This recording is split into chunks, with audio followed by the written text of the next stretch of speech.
Okay, today we have an MX5 in today. It's a 2008 plate, so we're just going to show you what we found first of all. So concentrating underneath where the roof goes in, we're just going to show you where your drainage systems are. So your drainage system's down the bottom now, and as we can see, if I just put the torch down now,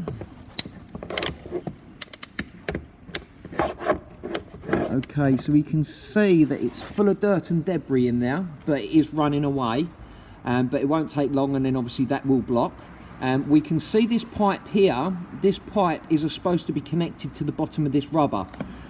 This little gap here will obviously drain out into here and then comes out the bottom. It's supposed to go into this pipe, which would then send it round to your drainage system. But as we can see, the pipe is hanging off.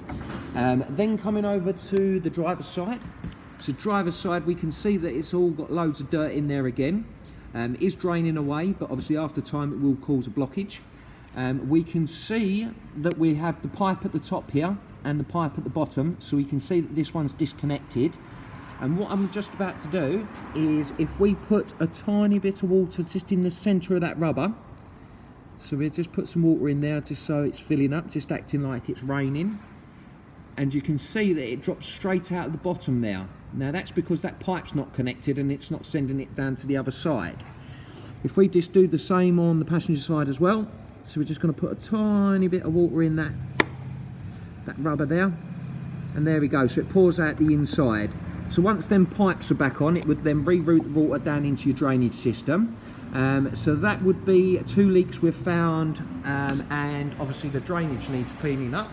If we come on to the cassette where it actually sits, we can see that there's a lot of dirt build up, and this little hole here is for your drainage system, which drops straight out the bottom and then goes down into your drainage system. So what we would recommend is obviously cleaning all of these up and Krytoxing them. It's the same with the window rubbers as well. They seem a little bit dry, so they could probably do with some rejuvenating product just to make them all nice and plump and seal well. So that would be the first leak. So the next video will be going on to the other leaks we've found.